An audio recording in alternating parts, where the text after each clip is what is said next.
Hello, everyone. Happy Thursday. I am E. Jean Pemberton Jones of Enda's BOOKtique, and I want to welcome all of you. We are back live from the bookstore. You know, we took the month off, and as we do for the fall, we wait until after, and let me just say this, I wait until after Labor Day. So I take the month of August, allow everybody to reset the clock for a new season, transitioning, going back to school. Of course, I'm an educator, so I know what it's like to get back into the swing of school, and also a parent with a child who is in school. So we allow those things to happen and get ourselves back into the groove of preparing for this term. And then not only that, it's a different season, and you know, just getting our mindset, resetting the clock for that. Now, interesting, we are in Duncanville, which is a suburb of Dallas, Texas, and the weather really exemplifies that we're in the fall season. It is pretty cool here. I'm loving this weather. I don't know how long it's going to stay cool. I think it's going to warm up just a little bit, but for today, it is beautiful. I'm just enjoying this weather. I have a wonderful, beautiful guest who's with me today. Her name is Stephanie Coleman. She is a fellow SMU Mustanger, like I am. I actually did not meet her on the campus, but God, it just connects me with people. And she actually became a guest, one of my patrons here at the bookstore. And we got to talking about different things, and very timely how God does what he does as it relates to talking about different things. I'm trying to move this thing over a little bit and so it doesn't fall. So, and this month, it just so happened she came in, and I wanted to open up our first fall discussion as it relates to bringing awareness to suicide, suicide awareness and prevention, and even just the whole gamut of mental illness and just healthiness as it relates to ourselves, our personhood. Those things are very, very important, because a lot of times when we go through ourselves in struggles, it happens a lot of times within our head. You know, it's just some things that we go through. We process it in our mind. We have a difficult time processing it. I don't even say we process it in our mind. We have a difficult time adjusting. A lot of times we don't talk about that in certain communities. So we want to address those things and become a much more healthier community and seeing what we can do to be a better support. So before I go further with the discussion, I am going to let Stephanie do her part and read our disclaimer, because this is a very touchy subject. And what we don't want to do is be irresponsible with our information. We don't want to be irresponsible with this particular subject. So we want to make sure that we are doing our very best on our part. So Stephanie, go ahead and lead with that for me, ma'am, please. Sounds good. Thank you, Miss Jean. And I appreciate the opportunity to join you today. So our disclaimer statement, which I am going to actually turn to read, that way I can read it word for word, is the information shared during this discussion is not intended or implied to be a substitute for professional medical advice, diagnosis, or treatment. All content shared is for general information purposes only. Enda's BOOKtique, Miss Jean, nor Stephanie Coleman makes no representation or assumes no responsibility for the accuracy of the information contained in this discussion, and such information is subject to change without notice. You are encouraged to confirm any information obtained from or through this discussion with other sources, and review all information regarding any medical condition or treatment with your physician or mental health care provider. Never disregard professional medical advice or delay seeking medical attention because of something you have read or heard through this discussion. Thank you, ma'am. I appreciate that. So again, just re-emphasizing, I am not going to verbate none of that, but I'm going to make sure that before we end it, we'll close out with that too. Hopefully I can remember what you help and remind me as well. All right, so I am Jean Jones. I am the owner of Enda's BOOKtique. I am an African-American educator. My area of expertise, of course, is working with adult learners, but many of you who have been close to me and have been part, and I apologize, I'm moving this camera a little bit up, so I want to make sure it's appropriate. There we go. Many of you who have been part of what I do you know that in this season, what I do is try to bring about on a monthly basis awareness as relates to our healthiness in our community. So this is the first time that it has been, I would say, impressed upon me is to focus on mental health and suicide prevention. I was just doing some research and for the month of September, and my question was, what can I do to provide literature to our community to be more engaged, more attentive to things that have really impacted our community, but we're not aware of it. We have done very little as it relates to addressing it.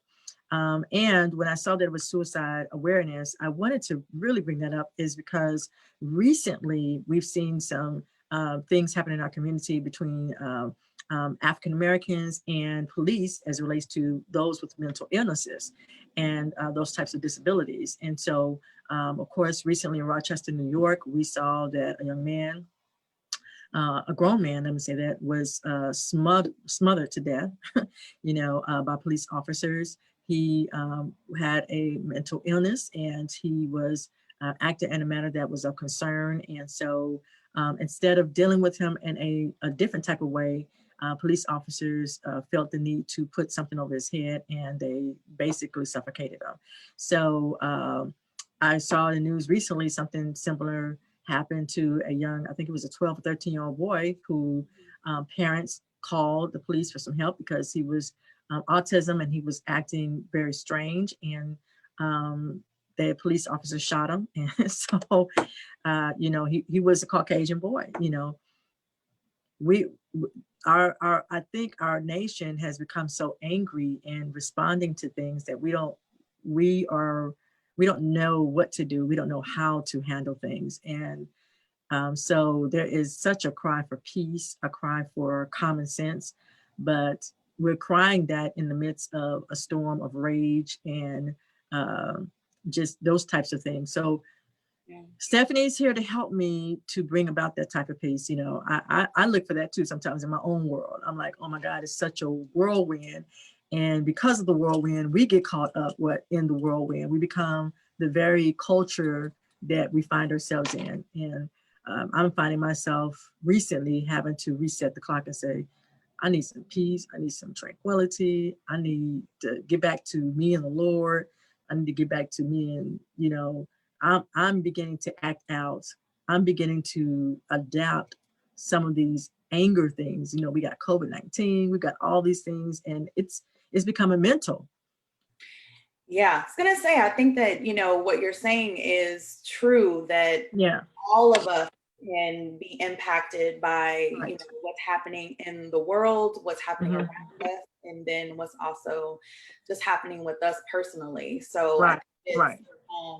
really timely to have this conversation. And so again, I Right. want to extend gratitude to you for inviting me to have this conversation. And again, my name is Stephanie Coleman, a native of Dallas, and I have completed my master's in counseling and am provisionally licensed in the state of Texas, Right. currently taking I'm in transition in terms of my work, but am provisionally licensed in the state of Texas to provide counseling. Hmm. But really am passionate about educating the community around mental health and being an advocate Right. for community specifically, and personally have been touched and impacted by suicide myself. Our Right. family, we are suicide loss survivors. A week from today will be the 8th anniversary of my youngest brother's death by suicide at the age of 28. So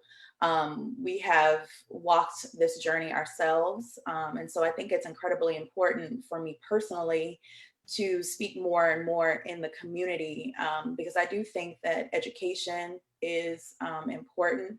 And I think sometimes there's certain myths around mental health, mental illness, and Right. suicide specifically in our community. And so we absolutely are impacted just like every community is.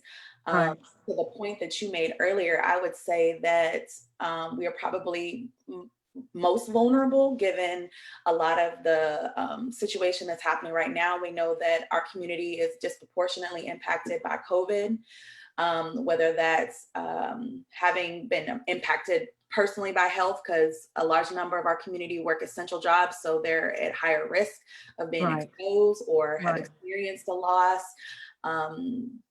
Encounter a lot of the issues around access and inequities in the healthcare system. So we could go on and on and on about some of those type of factors that are impacting our community. And I think too, like you mentioned before, what's also happening nationally, you know, with conversations around police brutality and relationships with police. Oftentimes people are invited to contact police when someone's in crisis. And so there's a lot of conversation happening right now, given Right. that police are often not given the training that they need Right. to provide the proper support in those instances. What other ways can we make sure that people get access to the care that they need? Right. And you've already mentioned this, but I just want to lift this up some more, that September is National Suicide Prevention and Awareness Month. This particular week is National Suicide Prevention Week, which tends to happen Right. in the United States, just to increase knowledge around suicide prevention, warning signs, things of that nature. And then today is World Suicide Prevention Day. So there's a lot that's happening Right. around the world Right. on this particular topic, which is really important. So like on the international perspective, they're really trying to gather data to better understand suicide, Right. research, because there is definitely a deficit of research in areas related to different communities, and understanding what suicide looks like in those communities and things like Right. that. So if we're going to be active in looking to reduce it, we've got to Right. better understand it. And so all of those organizations are really working together Right. to do that from a global perspective, then within the US, and then this conversation we're having now for the month, Exactly. their activities. So if you just Google National Suicide Prevention Awareness Month, you might see that there's a number of organizations that are involved in activities throughout the month, in an effort to educate the community. Yeah. I was pulling out some of the books, and I've been posting also through my social media a few books that I'm recommending as some good reads that I've read recently. There were a few that I read over the summer, but I've become a little bit more conscious as to what type of literature that I wanted to pick up and read on my own, just to be more aware of it. I mean, it's a discussion that we really haven't talked about as it relates to mental health. I don't know if it's something that was open to us, Right. as far, especially in the African American community, a lot of things, our hurt, our pain, those discussions oftentimes were created as a taboo discussion, or it was never ever, it wasn't really opened. And then for reasons of labeling, right? There's a lot Feeling of less than, stigma. Yeah. yes, the stigma is a very good word. Thank you. The Yeah. stigma that came with that. So, you know, I even think of times when sometimes when I would preach it a few times, I would talk to people about, depression is real. I remember a time when I was in a season of depression, and I remember a time when, I just didn't feel like going on with life, and I just like, God, you got to take my life because I'm not feeling this, what I'm in right now. Yeah. And it was a process of me going through so much. So for 2 years, I felt very, very, I was at a very low moments for me, very, very depressed, trying to get through some things. And, I can't tell you that my way was the way to do it. So I don't even really, unless I'm in a private situation, share what I did to get out of it, because I don't want to say this is the method. Like you said, there is no, Right. to Yeah. me, one way for a person. Right. For me, I could tell you I'm a person who likes to work out. So I started listening to music, listening to ministry, listening to sermons, listening to self-help, words of encouragement while I was working out. I would just drown my mind and my brain with positive things. I began to separate myself from people and cultures that were very toxic. I was listening toxic to this one in the news where they were talking about council cultures. And, I just thought about that. And this is not that people in particular are horrific folks. It just means that where you are in life, you have to find a way to break through some of that noise and find a place of quiet and peace, or you become like that. And then if you're not like that naturally, um, it's a conflict of your personality, right?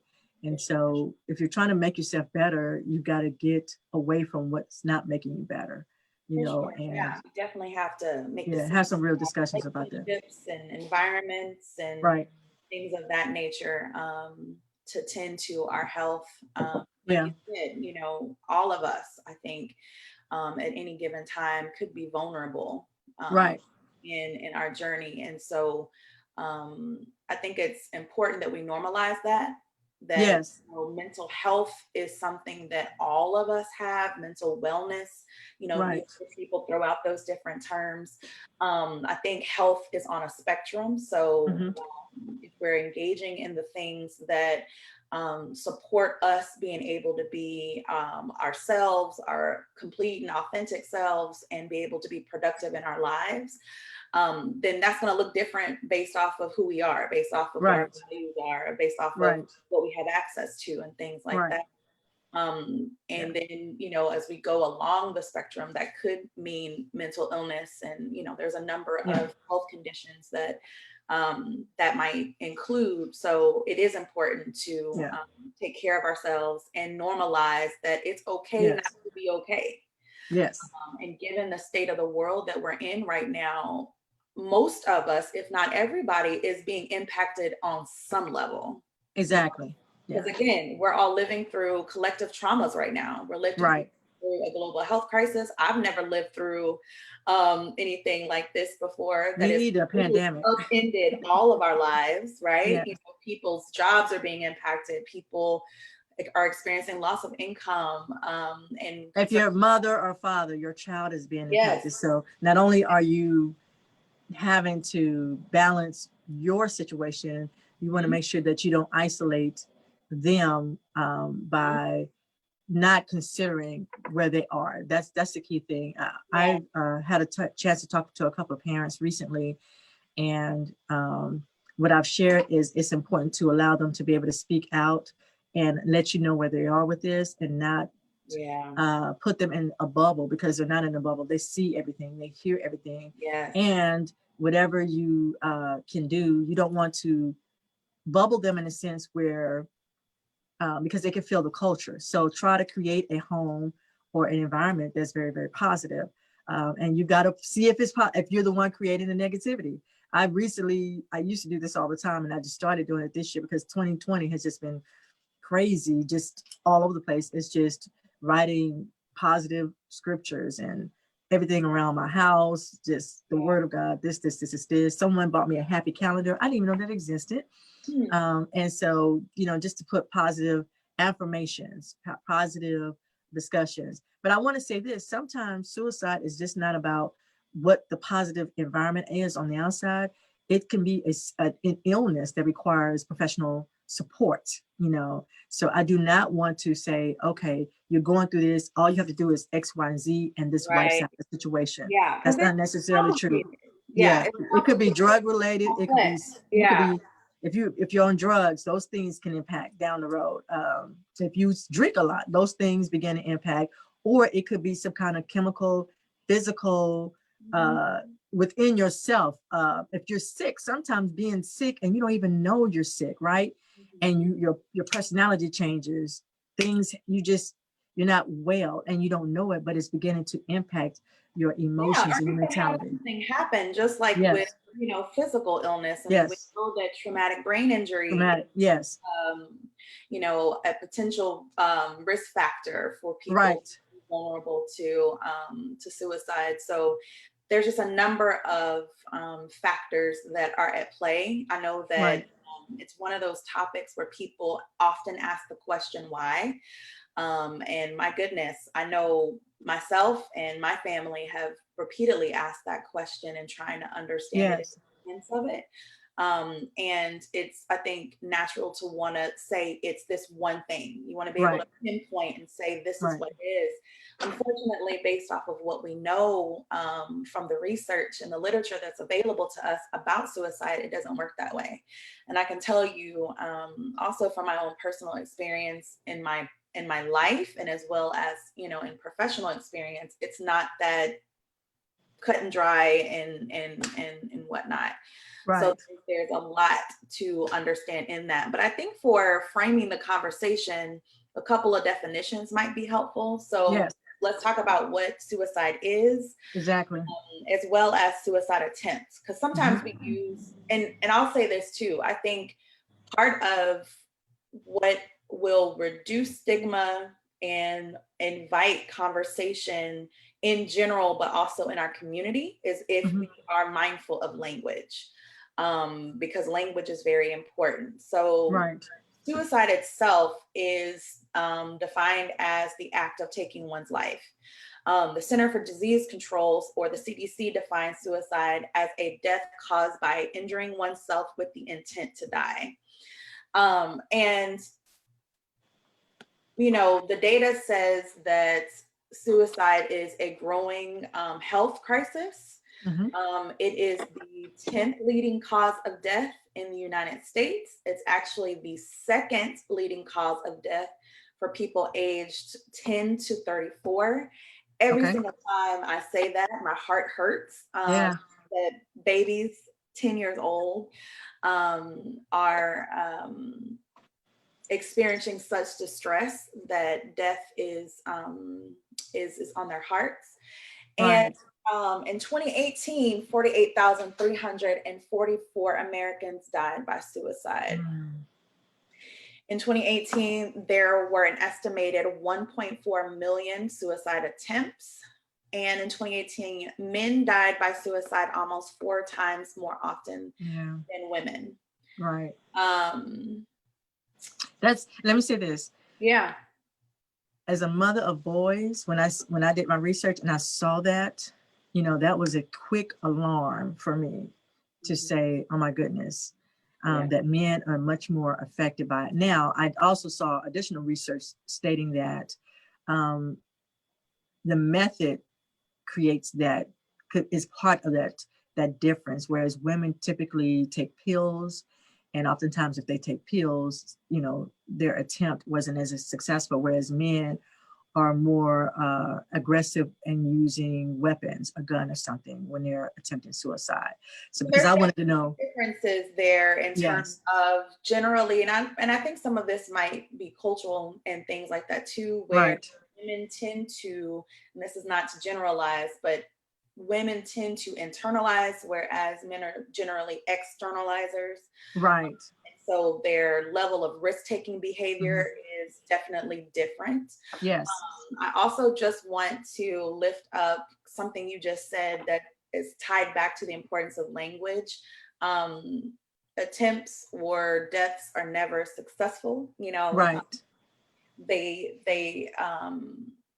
may have experienced an attempt, and certainly the means in which men and women tend to use, there is some level of difference, the literature says, around Right. that. Right. And since you mentioned firearms, I also want to uplift that in 2018, firearms account for more than 50% of all suicide deaths.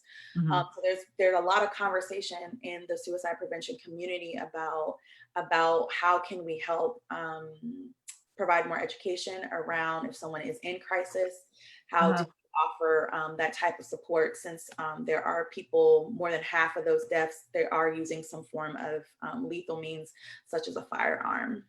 Okay. Um, I did want to also uplift some data that I saw for 2018 around suicide rates being higher among adults aged 45 to 54, um, Mhm. and 55 to 64, with the highest rate among adults 52 to 59.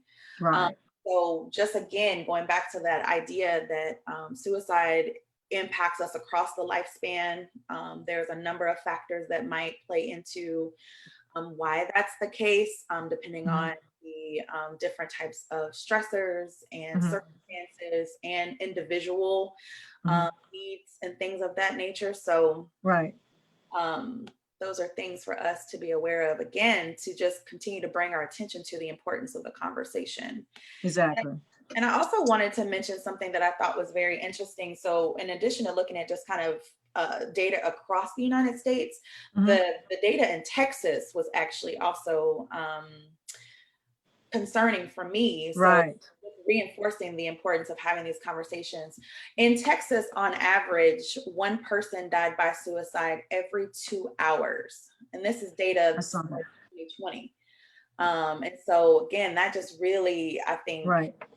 reinforces the importance of us having these conversations, normalizing that it's okay not to be okay, and being proactive in supporting people when they're vulnerable. Right.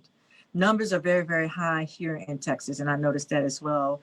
Alarming too. And again, being more aware of what's going on, being more aware of the people that you're with. Um, just if you notice something that's different or off, speaking to that, um, people shut down and shut off a lot of times because they don't know how to navigate through those conversations. You For know, sure. you know, I, I'm an example. If I see it's going too much, too hard, too fast, too complicated, I'm gonna step back Mhm. and get away from it because I don't, oftentimes I don't know how to navigate through those difficult discussions. But you got to get with someone. And what I tell people is find someone that's not your amen, because a lot of times when, even for me, as you begin to get older, which is what I work towards now, as I'm older, is not saying this person did this to me. Sometimes I have to look within me and say, okay, there is something off about this. How did this trigger me to be like this? Mhm. So you might need to get with someone, if it's a professional, if it's a counselor, or anyone where you feel like you're angry, where you're frustrated, where it's just out of control. What you don't need to do is get with another angry person.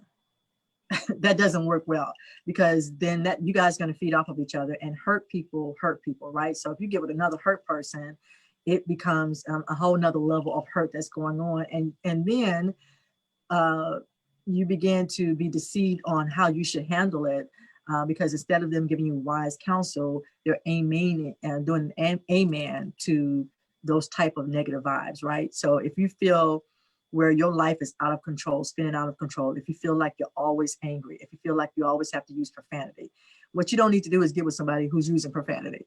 What you need to do is find someone who's a counselor that has calm and common sense and professionalism to say, hey, let me listen to what's going on with you, and really identify those things. And they may say, hey, your situation is too toxic for you. You need to remove yourself Well, because and it's I not can, showing the best I'll you. speak to that and offer, another perspective as well. Uh, Yes. Not all counselors don't cuss now. I'm just saying. No. When I say not cussing, what I'm sharing is, if you feel, and I'm not using, I mean, I'm not dogging anyone that's Yeah, cussing. What I'm no. saying And is, I'm saying that, if like, right, all I'm trying to say is that you want to be able to have a space where you can just be open and honest and but go to someone else is what I'm yeah, saying. Don't go to, what I'm sharing is, sometimes, and I'll say, like, for us as women, when something is going wrong, we go to our amen corner, and so now they hype us even more, and not realizing you could be hyping us to be even more toxic and even more dangerous, not just even to the situation, but to ourselves. So now, I think it definitely is helpful sometimes to have yes, people that are not in it with you that's exactly what I'm to be speaking. So able to that, let you see it from a different perspective. right. And I believe you need to be able to get it out. You might need to go cuss, fuss, and all that stuff, but I don't think you need to do all of that. Maybe you need to step away and find a professional For who sure. has nothing to do with your situation, Right. and sound the alarm so Yeah. they can hear all the bells and whistles that's going on with that, and be able Right. to give you wise counsel. So that's exactly what I'm saying. You have For to be sure. careful. And even ask the questions, right? Yes. I think Right. when we're in the thick of things, Right. it's hard for us to see things. But when go to a counselor or another Right. professional, Right. can see a little bit outside of that, they can help give you some perspective that maybe Yeah. you hadn't considered before, for sure. And they may say, hey, how's your health? It could be your eating Yeah. habits. It could be what you're listening to on the radio, television. It could be some very simple things that are triggering those type of behaviors, those type of personality things that are very abnormal, or it could be health related, right? Sure. So And we a lot of definitely don't. times, Yeah, we yeah, definitely a lot don't of want times there to. is a recommendation for people to Yes, see healthcare providers, you know, if they yes, had regular annuals or going to the dentist and things like that. So taking care of your physical health. yes. I could say dentist. For me, if my teeth is hurting, I'm not the best person. It's gonna go all over the place. So you have to go to the dentist. You Yeah, just don't know. It's so many different things that could trigger. And then again, we are inside of a situation of COVID-19, so it's already stressful, you know. And then of course, if you turn on the television, the election is going on, so we hear the noise of the election. right. So much is going on, you know. So How much. do you find, Mhm. yes ma'am, how do you It's being find the area pulled of in peace? so many different directions, you know, like Yes, you said. And there's a lot, you know, into that also. And when you said that about the election, it also made me think about the census. the I always census, got to yes, do a plug since the deadline has been moved to complete the census. It was right, originally the end of the year, then it moved to October. Now it's September 30th. yes. So if you have not completed your census, please complete your 20. Please, I have a census cup right here. Because Let me so get much my, about that too is around resources, and we'll talk more about, you know, some of those risk factors that yes, people have when it comes to suicide, and a lot of times it's access to quality care. right, Um, and the census good point, yes, the allocation of the funding that we need in our community to make sure we can fund the resources that we need. So if we're undercounted, then we're going to be underfunded. So quick plug on the census. no, good job for that. So normally our broadcast is about an hour or so. So I Right. usually try to do that. And we had a little bit of technical difficulties, and I want to stick with the time. I see some people in the comments and store. But I want to do this before we wrap everything up, because this is a Okay. very hot topic. And Steph and I are going to come back to everybody. We're going to come back and revisit this at the beginning of next month. So I think this cannot be a one hit or quitter. It's going to be ongoing. I'm going to be posting different things that I see that comes across the bookstore to make sure we're informed. We are going to talk more about books that we're reading, just to make sure that our community is more engaged For and sure. connected to people who who really offer options and opportunities for us to improve ourselves and improve our families. So one of the things that I want Stephanie to share was who or how, what can we do where we are in a situation where we have someone that we see that um, is not doing well, you know, and we have some concerns Yeah. about suicide, because I did put this on the discussion points, but you can't prevent things, which you know, maybe how do we see signs? Because sometimes people can be really hurting, and you have no idea until it's too late. Right. Right. So there's a number of things that I want to uplift in that regard. One is just being aware of risk factors. Risk factors increase Mhm. the likelihood that someone could have an attempt. Which, you know, an attempt is when someone harms themselves with the intent in their life, but they do not die as a result of those actions. Right. And so, most likely, suicide attempts most likely occur when there is the convergence of Mhm. um, a number of events or experiences that create hopelessness and despair. And Right. so you mentioned depression before. It's actually the most common condition associated with suicide, Mhm. often undiagnosed and untreated. So being aware of that and paying attention to the possibility that someone is experiencing a mental illness. So just being aware of risk factors like health, which can include uh, bipolar disorder, schizophrenia, other health conditions, like we talked before, physical health conditions like pain, Right. Right. environmental factors, as well as historical factors. So we know that if they've had previous suicide attempts or family history of suicide, or they've experienced child abuse, neglect, or trauma, those experiences also increase a person's risk factors. So warning signs are generally kind of categorized in three different areas. So Right. talk, behavior, and mood.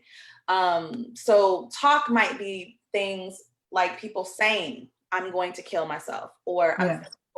hopeless, or I have no reason to live, or they feel like they're being a burden to other people, or the pain is so unbearable that they don't see a way out of that. So Yeah. being attentive to things that people are saying. I think something else that's important too is we often put the burden on the person that's in crisis to tell people, but the reality is depending on how deep they are in crisis, they may not be able to verbalize that. So that's why we as a community can take care of each other and say, Right.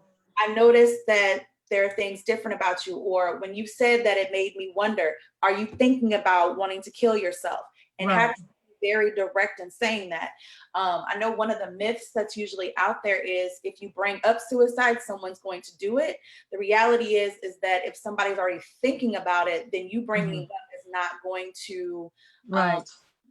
cause them to do it. It's important that we actually call it out and be very clear. Are you thinking about suicide? Are you thinking about killing yourself? Right. Because then sometimes that kind of busts the bubble for people, for them Right. to say, okay, now somebody I might be able to open up to and talk about this with. Right. Then they've been holding that in. So the talk is important for the person that's in crisis, but also for us, if we're Exactly.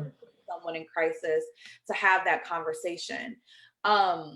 So then behaviors are warning signs as well. So this might trigger something, especially if it's related to a painful event, loss, or change.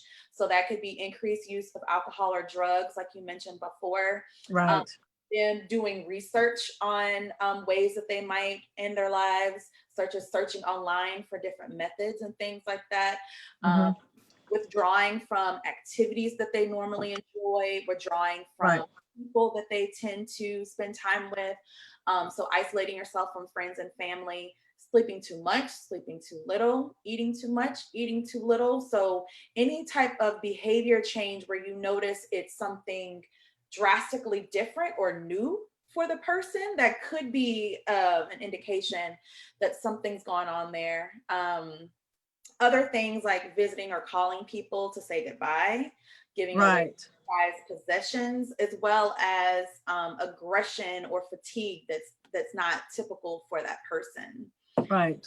And then mood also is a warning sign as well. So people who are considering suicide often might display one or more of the following kind of conditions. So again, depression, anxiety, loss of interest, irritability. I know a lot of times we frame depression as someone being very sad, someone being very downcast, but sometimes the flip side of that for depression could be that someone's very angry and very Yes. easily irritable, and not really sure why. Humiliation and shame. And then there's sometimes sudden relief, and sudden improvement. So if you've had someone who has been struggling for a period of time and then all of a sudden they seem okay, you think, oh, they seem like they'll be okay. Sometimes that could still be a risk Right. factor, a warning sign. So we want to be mindful to check in with people. Right. In addition to knowing the risk factors and warning signs, I think it's also important for us to know protective factors, because just because someone has some of these risk factors, there are people who are able to manage their mental health, their mental illness, and are able to have good lives, productive lives. So it's not to say that if these things are occurring, that means that suicide is a guarantee. There is no guarantees, right? You Right. might be at higher risk for something depending on the type of factors you have, how many you have, the intensity of it. Right. But people can have these things and still lead fulfilling lives. So we want to Right. also lift that up too, because we don't want to add to the stigma. Exactly. because we know there are millions of people in our country who are dealing with depression and anxiety and things of that nature, and who are able to manage that and have Who are functioning individuals who are, you know, and I know what that's like. You're functioning, you have a smile on your face, but it's tragic and traumatic behind that smile. So definitely functioning. So what I want to do is share this. If you do, my hope, let me say this, is as we began to become more understanding of mental health and how people are negatively impacted by life in different scenarios, is that we have improved our resources available. I know oftentimes when we see someone who's acting erratic, oftentimes when someone seems out of control, our first natural response is to call 911.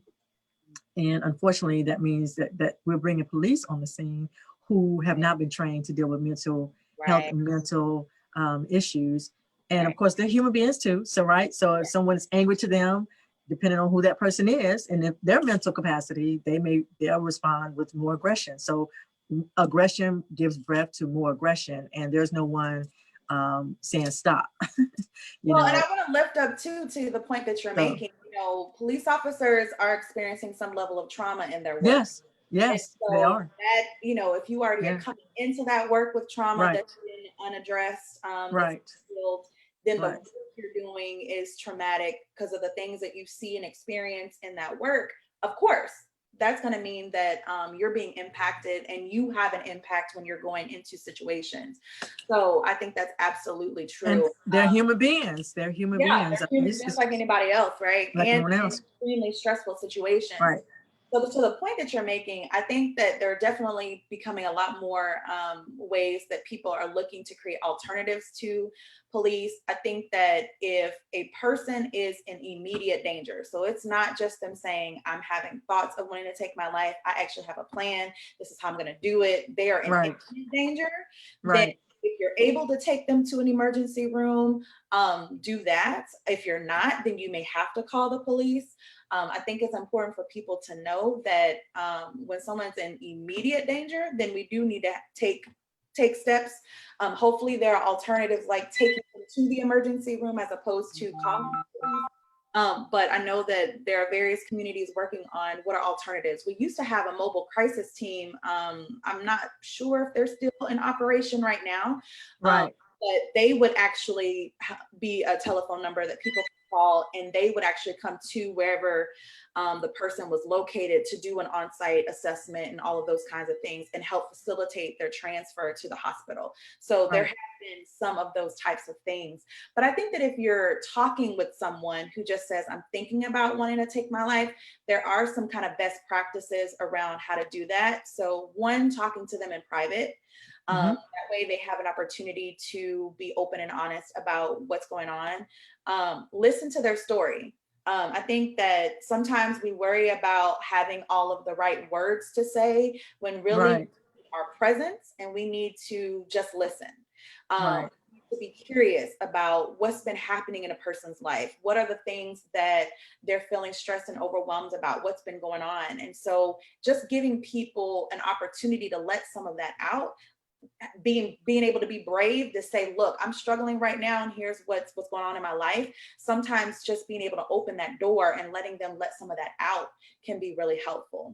Definitely helpful. I do want to give out a 1-800 number, which is the national hotline for which is 1-800-273-8255. So that's 1-800-273-8255. And that is the National Suicide Prevention Lifeline. So of course, with that lifeline number, that is a place where even if it's the person who you feel is in preparing to endanger themselves, if they don't want to make the call, maybe you can make the call, and they can give you the way to how to respond to that. So I think also what would be good as alternatives, and that was some of the things that I was thinking about, is even though we have 911, that's not the only number that we probably need to call when it comes to. We need to have a list of national hotline numbers that we can call with professionals who've been trained to be able to give you the type of support services that you need. I think we've been so driven to 911, that's been ingrained in us, but Sure. there are national hotline numbers that are in place, that are funded, that are there for our community, for our families, that we should use. And And I'm there's a definitely going to, number of those yes, available too for different yes, populations. So there's one for veterans, there's one yes, trans men and women, there's one for youth. So we can certainly share those different crisis right, numbers. There's also the crisis text line. So if people yes, text talk to 741-741, people can also, if hmm, they're comfortable with calling, can text as well.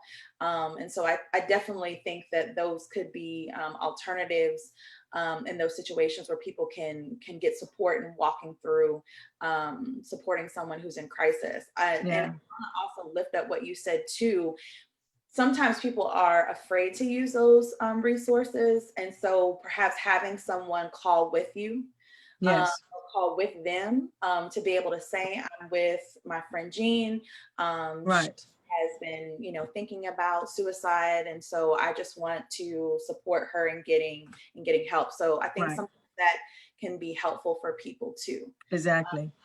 And let me say this, Stephanie. So, and I want to encourage our communities, those of you who are listening to this Facebook Live, or if you're going to listen to it down the road, if you have someone in your family or a friend or someone that you know that has whatever it is, a struggle that they're going through, if it's suicide, if it's mental health, I would recommend researching to find the national numbers and putting that in your phone, putting it in your home, and develop a relationship with that, a common conversation with that, so that you can become a learned person as relates to how to manage that.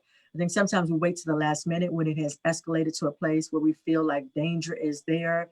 And for us, danger means 911, where we could have put some preventive measures in place and say, you know what, let me put this here and make this known in my home. Let me make this known in our community. We haven't really talked a lot about alternatives. We're saying, and I'll say this, we're saying defund the police, but we're not talking about, okay, instead of calling the police for everything, we need to, if it's mental health, we need to call this National Prevention for XYZ. If it's Well, there this, we need to actually call this are 1-800 people number. having conversations about those Yeah. alternatives.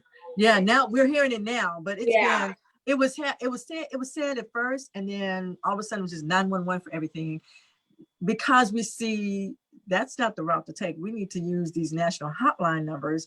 We are seeing it increase, but I want to hear more of that, and let me say this, because I said I want to hear more of it. If I want to hear more of it, I'm going to say it. I'm going to be part of the group that should be saying more of that, putting it out there so that it is a conversation that's layered in our community, that is consistent, where people could say, what's that 1-800 number I need to call? If I know someone that has mental illness, what's that 1-800 number I need to call for someone that is, attempting suicide? What's that 1-800 number that I need to call? And I'm not saying we don't need to use 911. right. Absolutely.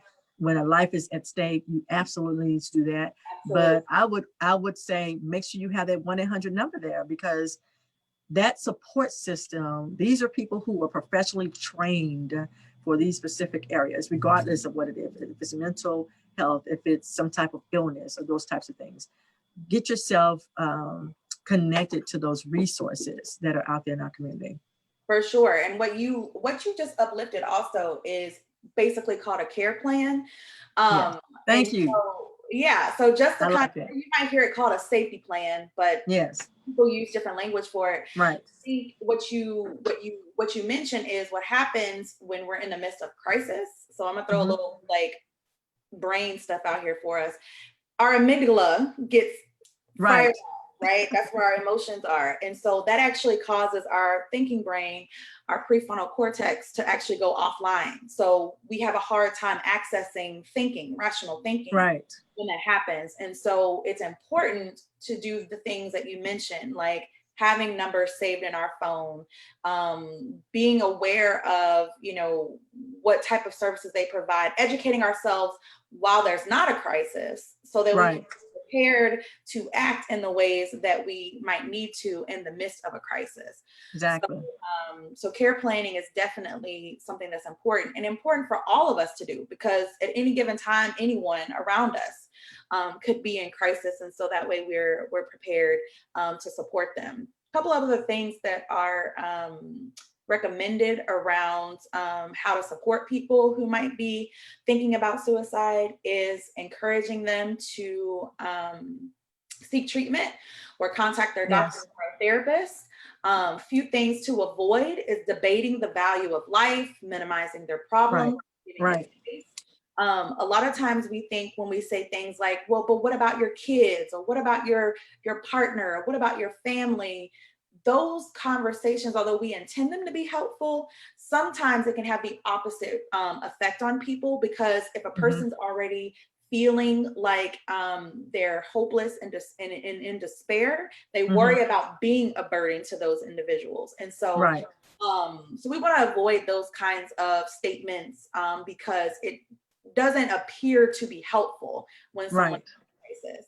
Yeah. Couple of other things is, just take it seriously if someone says that they are. Sometimes people say, well, they're just trying to get attention. Well, wouldn't you want to get someone's attention if you're thinking about wanting to take your life? So Right. yes, they are trying to Yes. get attention. So we need to Yes. always take that seriously, and provide people the support that they need. Stay with them if that's possible. Don't just leave a person or go to them if they contact you. Help them remove lethal means from the home. There's research about if we can just remove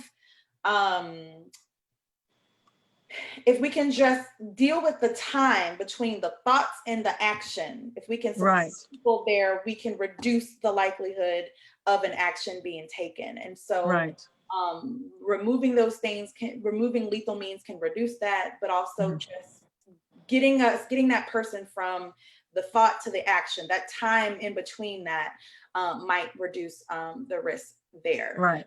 We've already uplifted the National Suicide Prevention Lifeline number, but I'll say that again. It's 1-800-273-8255, as well as the crisis text line, which is 741-741. If you just text TALK to that number, both of those resources are available at no cost, and they're available 24/7. They're also confidential, with the exception of, if someone is in immediate danger, they will have to call 911. People should be aware of that.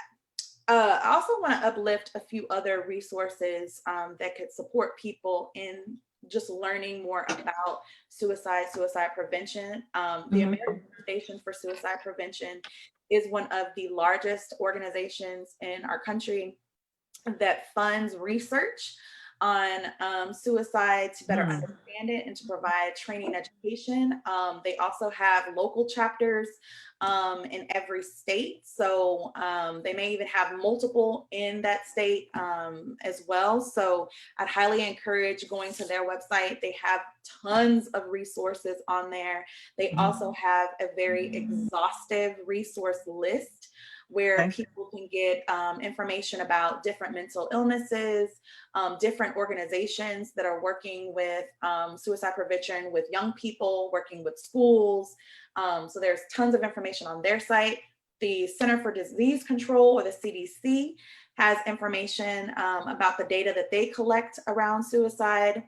There's also the Association of Black Psychologists, who have information. The National Association of Black Social Workers also has some information. I think I saw that they even have some articles that they've shared for this month around, language and why that is talking about suicide and things like that. And then if we have time, I'll uplift some mental health resources. So if people are wanting to find a therapist or something like that, certainly we can't, speak to individuals, but there are resources where people can go and do their own research and determine, what that person's credentials are and whether or not they're a fit for their needs. So there is a Black-led organization called BEAM, BEAM, which stands for Black Emotional and Mental Health collective. They have a virtual Black therapist directory on their website. Since we are living in the time of COVID, a lot of mental health professionals are providing virtual therapy to be more accessible. And so depending upon the person's license, what state that they are licensed in, they can provide therapy throughout the state. Okay. So that could be a resource for people. They also host a lot of virtual events that are around mental health related issues as well. Okay. And they are LGBTQ plus friendly. There is the Black female therapist and Black male therapist directory, which is Okay. located on the Black female therapist website. There's the therapy for Black girls, therapy for Black men, therapy in color directories, all working to assist people who are seeking mental health professionals who might identify with their racial ethnic background. There's also the National Queer and Trans Therapists of Color Network. Open Path Collective is an online platform for individuals who are looking for more affordable therapy services. Believe that their therapy services might start at about $30. So that could be something that might be more affordable for some people. You can also utilize university counseling centers. Many universities have graduate students who are under supervision of their faculty who provide counseling. Generally, it's offered on a sliding scale basis. So from 0 to whatever amount the university deems as affordable. So that could be an option as well. Many of them are also offering services virtually also in order to help become more accessible. And then there is the Loveland Foundation that is providing vouchers for Black girls and women to access therapy at no cost. I believe they pay for up to 8 sessions. All you have to do is go to their website, sign up, and as they have funds available, they notify you that you've been accepted and get access to helping you like decide what kind of therapist you want, and then they pay the therapist directly. So lots of resources out there. And many of them actually developed by us, for us. So wanted to uplift those resources as well. Well, and what we'll do is Stephanie has this list together, so she'll send it to me. And what I'll do is kind of package it and post it out there so that those of you who really want to see how can I be proactive in this particular area, we want to make sure you are have access to all of that information, because that information is very, very important. Well, I want to say thank you, Stephanie, for joining me. It is a blessing to have you, my sister. And like I said, we met. She came to the bookstore, and you know, I wanted to bring up this subject, but I was like, I am so not the professional in this area. And she walks in the door and she shares with me her experience of what happened with her family and her particular area of study. And so look at God, he just worked that out. So I really do appreciate everything that you said. It is so helpful. It is encouraging. I am encouraging everyone in my community. Let's start really downloading this type of information so that we can equip ourselves to serve our community better, right? That's so important. Not to put stigmatism on people because they're struggling mentally, emotionally. And when you see that you're in an environment where it's becoming very cancerous, when it becomes very toxic, you know, where it becomes every time that you're around a certain situation, it sets you off. Ask yourself the question, first of all, are you the person, you know, is it within you, right? Are you okay? Find out if you're okay. You might not be okay. You know, I've had to ask myself, it may be something I've eaten. It may be I have a toothache, right? Or it could be something off that I don't know. It could be something like that that you don't know. Ask yourself that question. The other piece is get some help, some professional counseling, or find someone who is not in your space and share with them how you feel, what's going on, why are you so upset, why are you so agitated, why are you so aggravated, why do you go from 0 to 10 like that, why do you hold this hate, this dissension, what's going on with that, you know? And they can give you some real discussions and guidelines of what you need to do to make it better for yourself, because what we don't need is any more of us in situations that's going to compromise us and rob us of having a peaceful, joyful life that we can have.